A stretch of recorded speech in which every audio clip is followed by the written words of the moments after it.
반갑습니다. 이곳에 오기 위해서 오늘 새벽에 올까 아니면 어제 출발을 해서 올까 고민하다가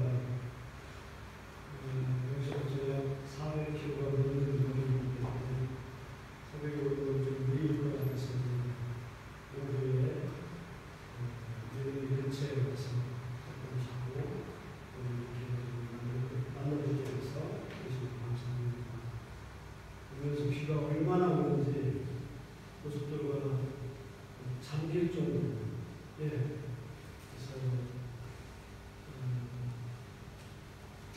50km, 60km 이렇게 자동차로 오게 되었습니다.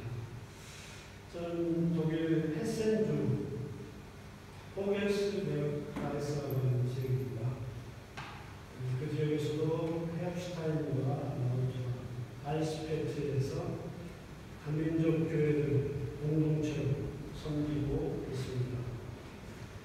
김종호 목사님이 12년 전에 저희 교회에 설립을 하면서 첫 번째 성경 세미나에 오셔서 말씀을 전해 주셨는데 그때부터 교제를 나누게 되고 지금까지 목사님과 이런 교제를 나누고 있습니다. 목사님 세 자녀 소영이 민수죠? 어렸을 때 제 교회에 와서 그렇게 교제를 나누고 있습니다. 저희 가족이 독일에 거주하고 제가 사역하고 있는 가스펠 펠로십 교회가 설립된 지 13년의 세월이 흘렀습니다. 그러나 지금도 스스로 할 수 있는 일보다 다른 사람들의 도움을 받아 하는 일들이 참 많습니다. 저희 공동체 가족들은 아직도 문화와 언어에 자유롭지 못합니다. 저희 교회는 약 10개 국가에서 모인 교우들도 구성하고 있습니다. 한국 사람 40%, 독일 사람 20%, 그리고 난민들, 이란을 비롯해서 아프가니스탄, 소말리아, 이디오피아, 세르비아, 우간다 약 10개 국가에서 모인 다민족 공동체를 이루고 있습니다. 우리 교우들의 모습을 보면 육체와 정신, 신앙과 삶, 그리고 문화와 언어에 도움 없이 살 수 있는 사람은 하나도 없는 것 같습니다. 결국 다민족, 다문화 교회를 세워 사역하는 데는 많은 어려움이 있습니다.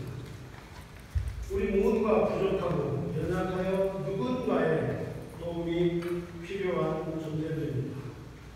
그럼에도 불구하고 저희들이 독일에서 살고 있고 또한 독일에서 사역하는 이유가 무엇이겠습니까? 우리를 통해 도움을 받고 구원을 받아야 할 영혼들이 우리 주변에 많이 있기 때문입니다. 본문에서 우리는 그리스도께 전적으로 헌신하며 복음과 교회를 위해서 온 마음과 정성을 다하는 바울을 만나볼 수 있습니다. 그는 소아시아에 복음 전하는 사명을 받았습니다. 이방인의 사도로서 소아시아 근방을 두루 다니며 복음을 전했습니다. 두 번에 걸쳐 전도하는 동안 많은 복음의 협력자들도 만났습니다. 그리고 많은 성과도 거두었습니다.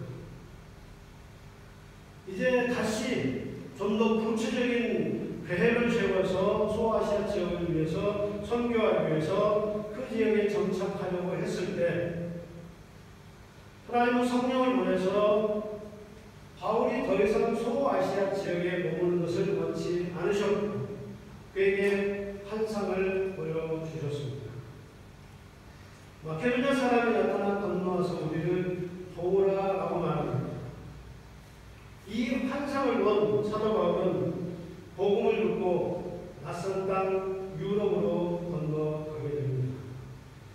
이것은 굉장한 모험이었습니다.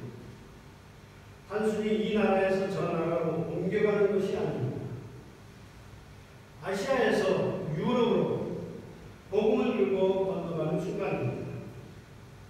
이 역사적인 계기가 얼마나 중요한 일인지 우리는 잘 알고 있습니다.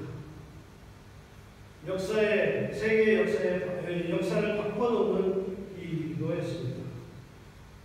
여러분, 익숙한 곳을 떠나 낯선 곳으로 가는 것은 중대한 결단이 아니오면 할 수 없습니다. 오늘날과 같이 모든 것이 발달하고 쉽게 이주할 수 있는 상황이 아니었습니다. 이것은 마치 모험이었고, 그러나 그 모험은 주님의 부르심을 따른 것이었습니다. 사랑하는 모든 일에는 목적이 분명해야 합니다. 우리가 때때로 낙심하게 되는 것은 목적이 분명치 않기 때문입니다. 바울은 유럽으로 선교의 방향을 돌릴 수 있었던 것은 주님이 주신 분명한 목적을 알았기 때문입니다. 그 목적은 무엇이었습니까? 본문 10절에 이렇게 말씀합니다. 바울이 그 환상을 보았을 때 우리가 곧 마케도냐로 떠나기를 힘쓰니 이는 하나님이 저 사람들에게 복음을 전하라고 우리를 부르신 줄 인정하노라 라고 말씀합니다. 바울이 유럽을 향해 발걸음을 옮긴 것은 자신의 의지가 아니라 성령의 인도하심이었습니다. 또한 밤중에 환상 가운데 건너와서 우리를 도우라 라는 음성 때문이었습니다. 바울 시대뿐만 아니라 오늘 우리 가운데서 와서 우리를 도우라 라고 말하면서 수많은 요청이 있는 것을 우리는 실감하며 살아갑니다. 여러분 이웃에 있는 할머니는 스스로 거듭날 수 없는 그런 할머니도 계실 겁니다. 정신이나 지체의 장애를 가진 사람은 누군가의 도움이 없이 살 수는 없습니다. 오늘 우리 가운데 거하는 난민들 가운데는 나이 많은 사람들은 학교와 언어를 배울 수 있는 기회조차도 주어지지 않고 힘들게 사는 사람도 있습니다.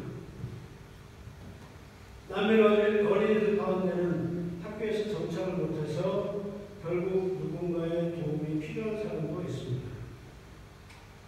눈을 들어 도움이 필요한 곳으로 우리의 시선을 돌려보십시다. 무엇으로 그들을 도울 수 있을까요? 바울이 도움을 요청한 마게도냐에서 할 수 있었던 것은 무엇입니까? 오늘 본문에서 사도 바울은 이 문제를 매우 신비한 용어로 말씀하고 있습니다. 그것은 바로 우리를 도우라고 하는 말입니다. 남을 돕는다는 것은 참 기분 좋은 일이죠. 받기만 하는 사람이 남을 도우면서 살게 된다면 얼마나 기분이 좋겠습니까? 그런데 이렇게 좋은 일을 할지라도 미처 모르고 사는 사람들도 주변에 참 많습니다. 받는 것만 기쁜 줄 알고 주는 기쁨을 생전 체험하지 못하는 사람도 있습니다. 이런 사람은 참 불행한 사람이겠죠. 도움을 받는 것은 미숙한 사람이 하는 것입니다. 도움을 받아야 될 자는 어린 아이들입니다. 도움을 받는다는 것은 불편함이 있거나 스스로 할 수 없는 사람들이 도움을 받아야 되는 것입니다. 그러나 돕는 사람은 능력자요 힘이 있는 사람입니다. 도움을 받기보다 돕는 자로 살 수 있기를 주님의 이름으로 축원합니다. 바울은 오늘 본문에서 선교의 기본 원리가 무엇인지 우리에게 알려주고 있습니다. 하나님의 말씀을 전할 때 반드시 생각해야 할 기본 원리가 있습니다. 바울이 마케도니아에 건너가서 그 사람들에게 도움을 준 것은 무엇입니까? 바울이 가지고 있는 풍부한 지식이었습니까? 바울이 가지고 있는 위대한 로마의 시민권이었습니까? 바울이 가지고 있는 명예와 권력, 아니 재력이었습니까? 이 모든 것을 바울은 배설물로 여겼다고 말씀을 하고 있습니다. 바울이 그들에게 도움이 된 건 단 한 가지입니다. 그것은 무엇입니까? 생명, 능력, 변화의 삶의 원동력이신 바로 예수 그리스도였습니다. 기독교의 핵심 주제는 예수 그리스도뿐입니다. 누구나 예수를 믿어야 구원을 받습니다. 예수의 복음을 들어야 구원을 받습니다. 예수 없는 구원은 없습니다. 바울은 이것을 알았기에 자기가 가진 모든 것은 배설물로 내려놓고 오직 예수, 생명이요 능력이요 삶의 변화의 원동력이신 예수 그리스도를 전하는 것입니다. 그래서 사도 바울은 로마서 10장 14절 15절에 이렇게 말씀합니다. 그런데 너희가 믿지 아니하는 이를 어찌 부르리요? 듣지도 못한 이들을 어찌 믿으리요? 전파하는 자가 없이 어찌 들으리요? 보내심을 받지 아니하여서는 어찌 전파하리요? 교육된 바 아름답도다 좋은 소식을 전하는 자들의 발이여 함과 같으니라 라고 말씀합니다. 복음은 반드시 전해야 하고 들어야 합니다. 복음은 예수 그리스도의 생명을 받아들이는 것이기 때문입니다. 선교의 유일한 매개체는 교회입니다. 그리고 교회를 세워야 합니다. 교회를 통해서 구원의 역사가 이루어지기 때문입니다. 선교의 궁극적 복음은 온 세상입니다. 누구든지 다 복음을 들어야 합니다. 그 복음을 들어야 하기 위해 하나님께서는 외는 땅 이곳에 외는 한국교회를 세우시고 여러분을 통해서 주의 복음이 전해지고 있는 것을 저는 확신하고 또 감사하고 있습니다. 저희 교회가 포베스베 플라이스에 세워졌는데요. 저희 사역을 한번 볼까요?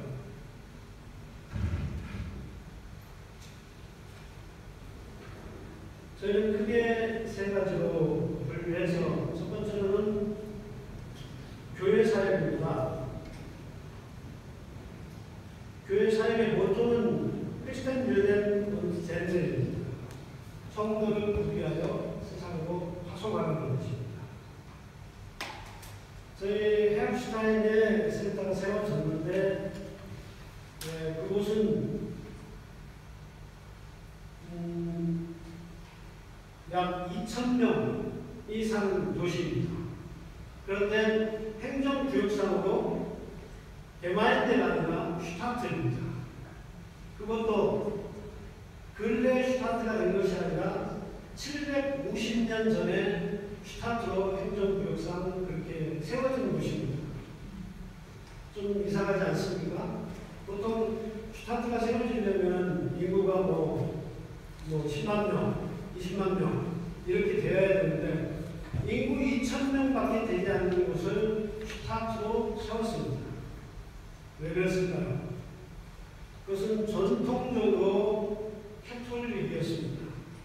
해센주는 대부분 에반게리시가 줄을 이룹니다. 그런데 여러분들이 잘 알고 있는 풀다라고 하는 지역과 해센주의 헤르슈타인이라고 하는 지역은 캐톨릭으로 약 90%에서 95% 인구의 거의 모두가 캐톨릭 신자라고 보면 됩니다. 그리고 이분들은 다른 외부 지역과 교제를 하지 않았어요. 750년 전부터 개토로 살았습니다. 그래서 다른 나라 사람들이 그곳에 오면은 벌써부터 좀 색안경을 끼고 보고 좀 다른 외부인들이 들어오는 것을 꺼려야 했습니다.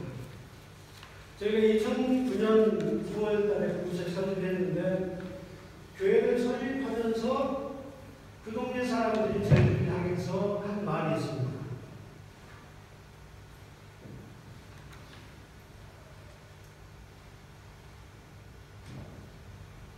당신들은 300% 이단이다. 왜 300% 이단이라고 말했을까요? 첫째는 캐톨릭이 아니기 때문에 100% 이단. 두 번째로는 루터 교회가 아니기 때문에 200%이다. 그리고 세 번째로는 외국인이기 때문에 300%이다.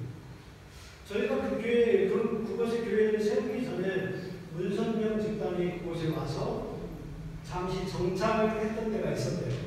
그래서 한국 사람들이 온다. 그러니까 우리를 봤을 때 저 사람들은 300%이다. 그래서 건물을 구입하려고 했을 때도 동네 모든 사람들이 다 반대를 했어요. 그런데 하나님께서 그곳을 열어주시고 750주년 행사를 하면서 그동안 750년 동안 시가 되었는데도 한 번도 외부의 목사님들과 연합해서 예배를 해본 적이 없었다는 겁니다. 750년 유일경 수탁을 하면서 동네 잔치를 하는데 7개 민족들이 함께 모여서 저희 센터에서 쿨처 축제를 했습니다. 그러면서부터 동네 사람들의 마음이 열리고 그 지역에 살아가는데 적극적으로 도움을 함께하는 그런 일들이 일어났습니다. 또한 저희들이 난민사역을 10년 전부터 하기 시작을 했는데 난민들 지도자를 세우기 위해서 많은 길을 해왔고 힘을 써왔습니다. 그래서 저희들이 난민들 케어하는 데 있어서 어려움이 참 많아요. 왜 많겠습니까? 숫자로 언어가 다릅니다. 이란에서 온 사람은 페르시아예요. 아프가니스탄에서 온 사람은 나아리예요. 또 다른 지역에서 온 시리아나 이런 중동에서 온 많은 사람들은 아랍어예요. 그 외에도 수많은 언어를 사용하고 있는 사람들을 저희들이 만나서 교제하고 그들에게 복음을 전하기 위해서는 쉽지 않은 상황이 있습니다. 또한 문화가 다릅니다. 그들이 살고 있는 연립 아파트를 가보면은 연립 아파트인 건 아니고 공동주택을 가보면은 거기에 다양한 민족들이 살아갑니다. 중동뿐만 아니라 아프리카에서 온 사람들도 많이 있습니다. 소말리아, 에리트리아, 에티오피아에서 온 사람들과 함께 어울려서 사니까 지저분하기가 말이 아닙니다. 가면 화장실은 들어갈 수조차 없을 정도로 지저분한 그런 민족들과 함께 어울려서 살아가고 했습니다. 그래서 다민족 가운데 정말 믿음에 거듭나고 말씀으로 세울 인재들을 구분해서 그들에게 자국어 성경 세미나를 해주기 위해서 우리가 힘쓰면서 그 일들을 감당하고 있는 단체와 연결해서 세계 포럼을 하고 거기에서 이제 이란 또 아프가니스탄 대상으로 성경 세미나를 코로나 이전입니다. 13번을 걸쳐서 이란의 목사님 그리고 아프가니스탄 목사님을 초대해서 그들에게 2박 3일, 3박 4일 성경 세미나를 하면서 다민족에게 주의 복음을 전하고 있습니다. 또한 장애인 사역을 저희들이 하고 있는데요. 그 지역이 해주된 지역이 2000년밖에 살지 않고 다른 지역 사람들과 교제를 안 하기 때문에 그 안에서 결혼을 하게 되니까 근친 상관 결혼이 많이 되면서 장애인들이 많이 발생하게 되었습니다. 제가 장애인 단체에 가서 7년 동안 봉사를 했습니다. 처음에는 일주일 내내 하루에 8시간씩 40시간씩 약 1년 반을 일을 하고 그 다음에는 일주일에 2번 이틀 그 다음에는 일주일에 하루 동안 일을 하면서 그분들과 교제를 나누는데 한 그룹에 이 장애인 교우가 있었는데 그분은 7명의 형제가 있는데 7명 다 장애인이었습니다. 그런 사람들이 있었습니다. 그곳에서 봉사하고 헌신하면서 그 장애 교우들이 이제 우리 교회에 나와서 함께 남편들과 한국분들과 독일 사람들과 함께 예배를 드리고 있습니다. 코로나가 되면서 이제 장애 단체 방문도 금지되고 또 난민 단체에 속해 있는 숙소도 금지되면서 많은 어려움이 있었지만 이제 2년, 3년 거의 돼가면서 다시 풀리기 시작하면서 자유롭게 마무리하면서 다민족 교회를 지금 계속해서 운영을 하고 있습니다. 또한 인터링크라고 하는 NGO 사역을 하고 있는데요.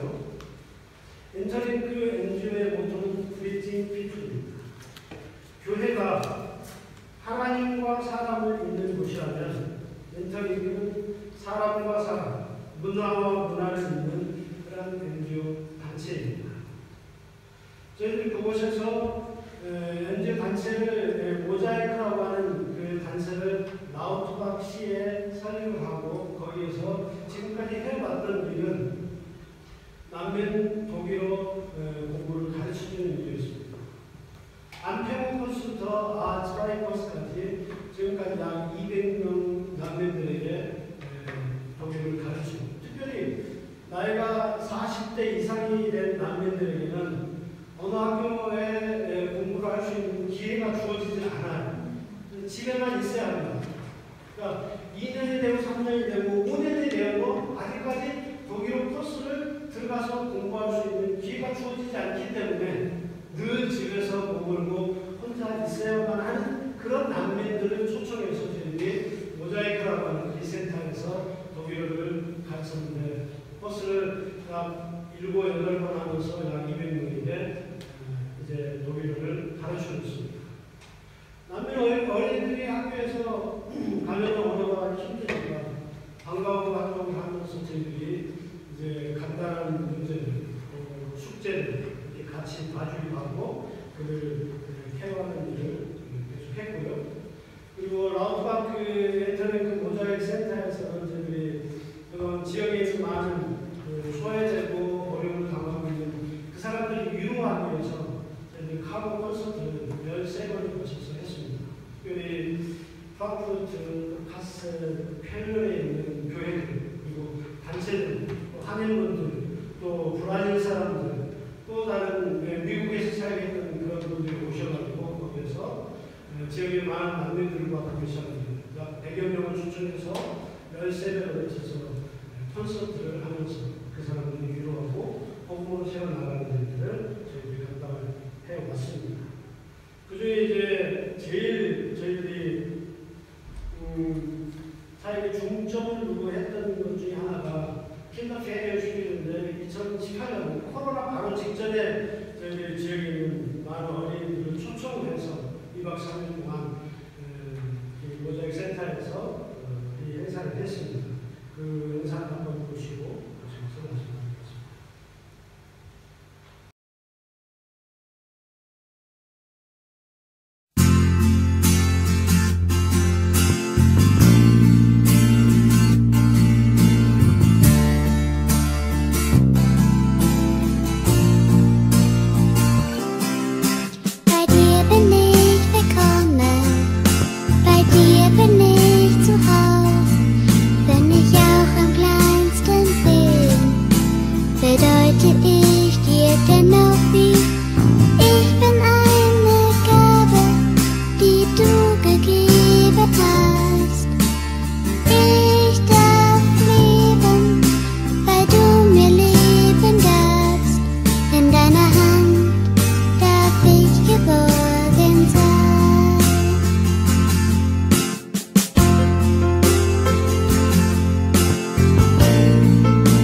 2015년에 중국에서 많은 난민들이 독일로 미국 땅으로 왔습니다.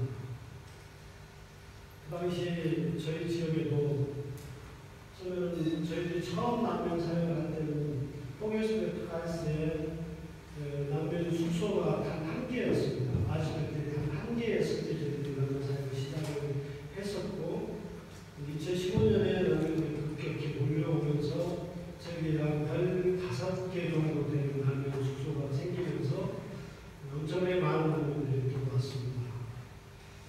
처음에 2015년에 들어와서 이분들이 제일 먼저 저희를 찾아와서 하는 얘기가 이것도 필요한데 이것도 주고 이것도 필요한데 이것도 달라고 하면 달라 내비도 필요하고 접시도 필요하고 또 독일 코스도 필요하고 우리에게는 돈 좀 주십시오. 그렇게 살았었습니다. 그러면서 3년 지나면서 저희들이 계속 그분들과 기도하고 또 교제를 나누면서 홀로 그 숙소에 살면서 하는 얘기가 늘 이곳은 감옥 같다. 우리가 할 수 있는 일은 아무것도 없다. 언어도 할 수 없고 일도 할 수 없다. 어떻게 하면 좋으냐. 아이들도 이제 만나주는 사람들이 없기 때문에 외로움의 그런 삶을 살아야 했습니다. 그때 저희들이 인터페리언 슈퍼를 하면서 남의 아이들과 부모들을 초청해서 100여 명이 함께 2박 3일 함께 지내고 있습니다. 이 페리언 슈퍼를 하면서 저희들이 많은 것을 경험할 수 있었습니다. 그래서 바로 두려움과 공포 속에 있는 그들을 향해서 우리가 친구가 되어줬을 때 그들의 마음이 열리는 것을 깨닫게 되었고 그러므로 인해서 지역마다 난민들 속으로 성경 공부가 시작되고 기도할 수 있는 그런 시간들을 가질 수 있게 되었습니다. 또한 저희들이 만난 대부분의 사람들은 무슬림이기 때문에 교회라고 하는 것, 저희들이 교회는 헤어스타일에 있고 쿨투어 센터는 라우트방에 세웠습니다. 두 단체를 세운 것은 교회는 예배를 자유롭게 할 수 있지만 무슬림들에게 교회에 와서 예배하라고 하면 벌써 거부감입니다. 그래서 그 거부감을 없애고 자연스럽게 복음을 접하게 하기 위해서 인터뷰라고 하는 NGO를 설립해서 라우트방에서 이런 행사를 할 수 있었기 때문에 무슬림들이 쉽게 저희들이 와서 복음을 들을 수 있는 기회가 마련되어졌던 것입니다. 또 하나는 이 키노페레 슈퍼를 하면서 연합의 능력을 경험할 수 있게 되었습니다. 저희들이 이 행사를 한다고 하니까 두 연합 한 단체는 여의도 순복음교회 교직자 그러니까 선생님들만으로 구성된 선교 단체가 저희들이 남미 사역을 이렇게 한다 그리고 아이들을 모아서 성경학교를 한다 하니까 이분들이 약 20명이 한국에서 오셔가지고 저희 공동체 함께 하면서 아이들과 함께 지내면서 전할 수 있었습니다. 또 한 팀은 제주도에서 청년 2사람이 저희 킨더페리 슈필레가 한다고 하니까 거기까지 갔어요. 그 청년 2사람 한 사람은 크리스찬이고 한 사람은 비크리스찬이었습니다.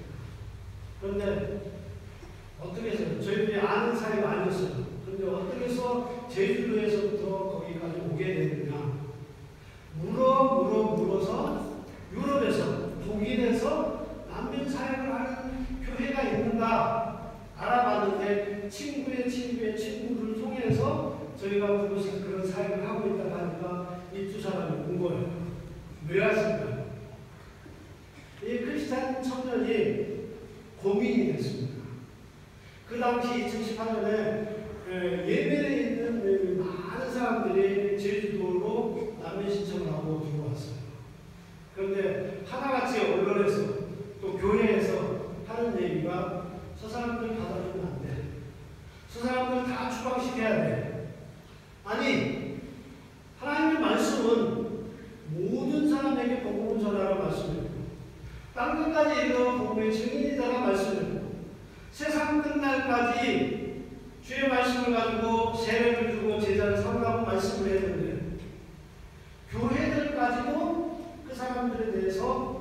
반대하고 추방시켜야 된다고 말하니까 이 청년이 너무 고민이 되더라고요. 남편들 그러면 어떻게 해야 돼? 그 사람들은 하나님께서 보내신 줄도 모르는데 그 사람들 내보내고 어떻게 하는 고민이 생겼거든요. 그래서 저는 두려움의 대상, 정말 저 사람들 만나면 안 돼. 우리가 저 사람들 만나면 우리도 다 무슬림화돼. 그렇게 될 거야. 그런 두려움 속에서 그들을 만날 수가 없었다는 거예요. 그래서 유럽에서 이런 사역을 하고 있는 교회가 없는가 해서 찾아갔는데 저희 교회가 그런 일을 한대요. 그래서 힘들들 그렇게 한다고 하니까 와서 2박 3일 딱 지내더니 그 친구가 가면서 하는 얘기가 이제 답을 찾았습니다. 어떻게 해야 하는지 우리가 답을 찾았습니다. 그리고 제주도에 돌아가서 부모에게 말씀을 드리고 상의를 한 결과 그때부터 예멘의 가족들을 섬기기 시작했다고 합니다. 2018년에 그 상황을 지켜보고 돌아가서 지금까지 그 청년은 매일매일 저희를 위해서 기도하고 있습니다. 제가 매일 말씀을 드리고 저희 교회의 상황들 그리고 남편들 한 사람 한 사람의 이름을 보내주면서 이렇게 기도해달라 저렇게 기도해달라 했는데 그 청년이 매일같이 기도하면서 아멘 아멘 하면서 그렇게 기도하고 있습니다. 예수님은 말세에 대해서 친히 마태복음 24장 7절과 14절에 이렇게 말씀합니다. 민족이 민족을 나라가 나라를 대적하여 일어나겠고 첫째 기근과 지진이 있으리니 이 천국 복음이 모든 민족에게 증거되기 위하여 온 세상에 전파되리니 그제야 끝이 오리라. 종말의 기준은 환난과 전쟁과 재난, 코로나의 질병이 아닙니다. 복음이 땅끝까지 전해질 때 그때가 바로 주님이 오실 때입니다. 그런데 참으로 마음 아픈 일이 있습니다. 하나님께서 복음을 들어야 할 중동의 여러 나라의 수많은 선교사들을 그 땅에 보내서 복음을 증거케 하셨습니다. 그러나 그들은 자유롭게 말씀을 전하지 못했고 단지 성경책 몇 권을 남기고 순교한 선교사들이 너무너무 많습니다. 그 순교의 피, 그들이 전해준 성경책 몇 권이 이란을 변화시키고 아프가니스탄을 변화시키고 시리아 땅을 변화시키고 있다는 사실입니다. 지금도 그 땅에 자유롭게 신앙생활할 수 없고 많은 박해자들이 기다리고 있습니다. 결국 하나님께서는 선교사들을 중국 땅에 보냈지만 그 땅의 복음화가 이루어지지 않기에 하나님은 시리아 땅 내전 10년의 역사를 이루게 하시면서 많은 사람들을 시리아 땅에 머무르지 못하고 유럽 땅으로 보내고 있습니다. 아프가니스탄 40년 내전의 역사를 통해서 수많은 사람들이 박해받고 고난당하고 있습니다. 그 땅의 복음이 전해지지 않기에 하나님은 그 땅에 있는 백성들을 유럽 땅으로 독일 땅으로 보내고 있습니다. 제가 만난 대부분의 사람들은 무슬림들입니다. 그들은 일평생 한 번도 예수님이 누구인지 모르고 산 사람입니다. 아프가니스탄에서 왔던 왈릿이라고 하는 할아버지가 있었습니다. 68살이었습니다. 그는 68년을 살면서 아프가니스탄에서 교육을 받아보지 못했어요. 언어를 잘 못합니다. 아프가니스탄에서 박해가 있고 텔레반을 위해서 박해가 되니까 그분이 부인과 아들을 데리고 독일로 왔습니다. 독일을 못하니까 독일과 기회가 주어지지 않으니까 저희 센터 모자이크 센터에 와서 독일을 좀 배우고 싶습니다 하면서 찾아왔습니다. 한 번도 교육을 받아보지 못했기 때문에 알파벳만 가르치는데 아베체데 이것만 가르치는데 6개월을 걸렸어요. 겨우겨우 아침에 오면 그 구텐 모겐, 그리고 BHS 이거 말하면 그다음부터는 말을 못합니다. 그게 6개월 걸렸습니다. 그런데 그분에게 질병이 찾아왔습니다. 위암이었습니다. 병원에서 진단을 받고 고통 중에 있었습니다. 저희 사역팀이 반가워하면서 그분을 찾아가서 기도를 했습니다. 그리고 제가 기도하고 건도를 했습니다. 교회로 나와서 예배 드리시죠. 그랬더니 그 다음 주에 그분이 68년 만에 교회를 처음 나와서 저희와 함께 예배했습니다. 그분이 글을 읽고 성경을 읽을 수만 있었다면 성경을 읽고 예수 그리스도가 누구인지 말씀을 보면서 변화될 수도 있었을 텐데 그분은 아쉽게도 위암 수술을 받고 2개월 만에 성탄절 바로 전날 돌아가셨습니다. 알리라고 하는 청년 이란에서 32살에 이란의 한 집회의 현장을 지나가다가 학생들이 데모하는 그 지역을 이렇게 지나가다가 이 알리라고 하는 청년이 사진을 찍혔습니다. 그래서 사진을 찍혔는데 이게 경찰들한테 발각이 돼가지고 이 사람도 데모 주동자다 하면서 이 사람을 추적을 하는데 그거를 이제 부모가 알고 이 아이에게 야 너 집에 들어오면 잡혀 이제 감옥 간다. 저한테 집에 들어오지 말라 해서 거기서 집을 떠나서 이란에서 머물지 못하고 터키로 넘어갔습니다. 터키에서 3년 살았습니다. 그리고 그리스로 넘어갔습니다. 그리스에서 14년 살면서 아내는 그리스에서 하루에 18시간씩 일을 했다고 합니다.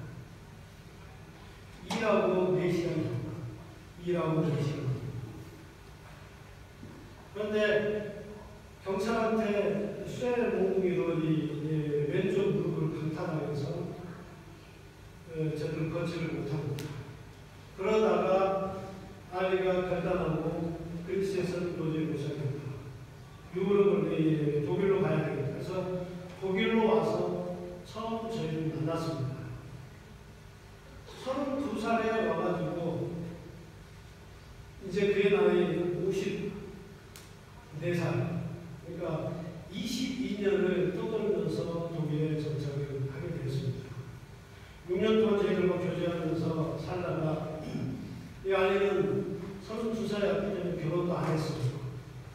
그러면서 이 아이가 고국에 있는 부모님과 계속 연락을 하면서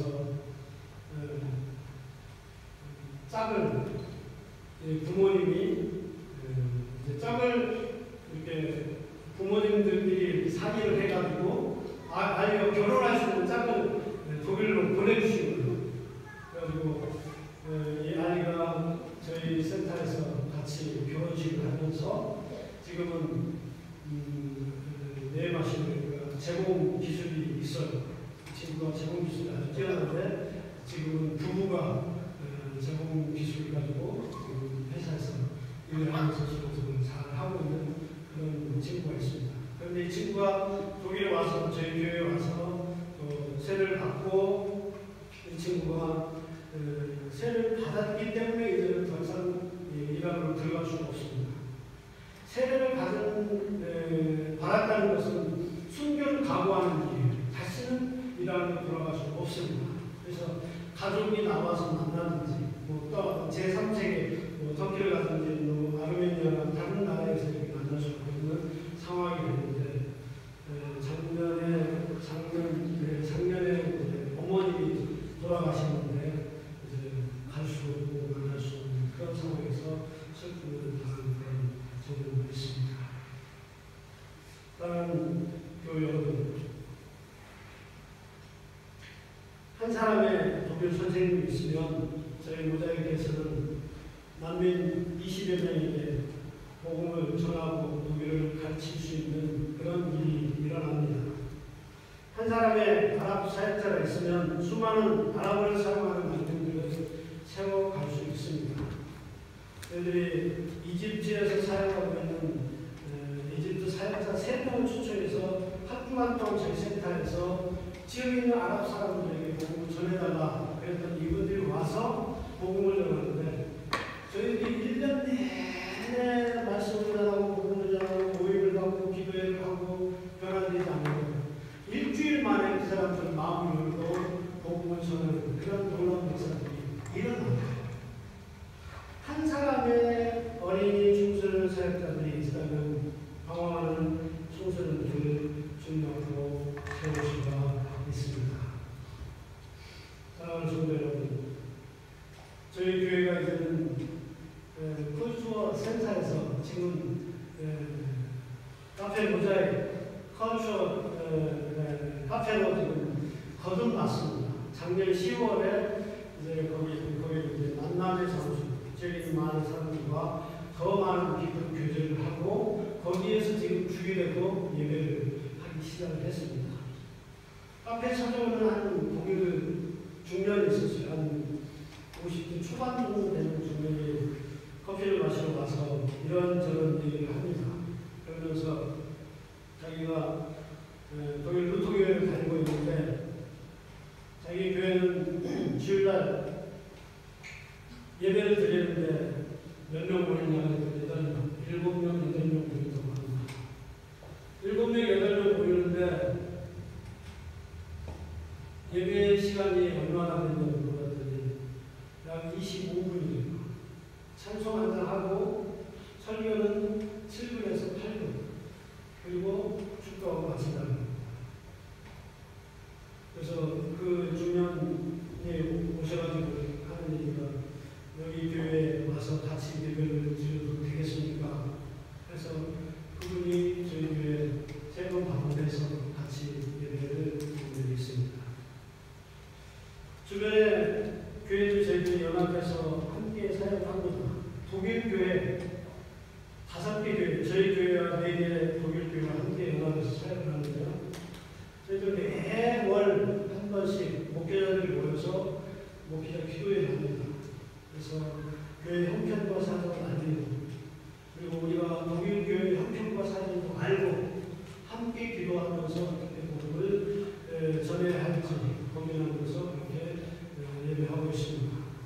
매년 1월이면 대리한치 기도를 하면서 제일 많은 사람들과 함께 기도를 합니다. 근데 저희들이 기도를 하는데 카톨릭 사제하고 같이 기도를 한 적이 있습니다. 근데 카톨릭 사제가 와가지고 하는데 저희들이 그런 말을 해요. 저희 너무 힘들대요. 거기에 부임한 지 얼마 안 됐습니다. 얼마 안 됐는데 너무 힘들다는 거예요. 왜 그러냐고 하니까 카톨릭 사제 한 사람이 지역의 14개 지역을 돌아다니면서 설교를 해야 된다. 그러니까 1시간 예배를 드리는 걸 못 본다는 거죠. 주일에 9시에 이 교회, 10시에 이 교회, 11시에 이 교회 해야 되니까 예배가 길 수가 없습니다. 30분 이내에 끝내야만 또 다른 교회에 가서 설교를 할 수 있기 때문에 그렇게 된다는 거예요. 독일의 신학교들이 점점 이제 물을 담는다고 합니다. 신학을 하려고 하는 사람들이 점점 줄고 있습니다. 어떻게 해야 할까요? 고민이 많습니다. 함께 기도했으면 좋겠습니다. 하나님께서 유엔에 한독 교회를 이곳에 세워주셨습니다. 여러분 한 사람의 헌신이 건너와서 우리를 도우라 라고 하는 이 메시지, 이 음성을 듣는다면 여러분들이 그들의 친구가 되어주시고 여러분들이 가진 생명의 말씀 예수 그리스도를 전할 때 지연이 변화되지 않겠습니까? 고민하고 있는 독일 교회를 향해서 여러분들이 어떤 메시지를 전하겠습니까? 한 사람의 헌신자가 있으면 주변에 많은 어려운 이웃들을 도울 수 있는 길이 열립니다. 여러분들은 어떤 것으로 주변의 영혼들을 도울 수 있겠습니까? 여러분들이 믿고 따르는 생명으로 알고 계신 예수 그리스도를 선물로 주시기를 바랍니다.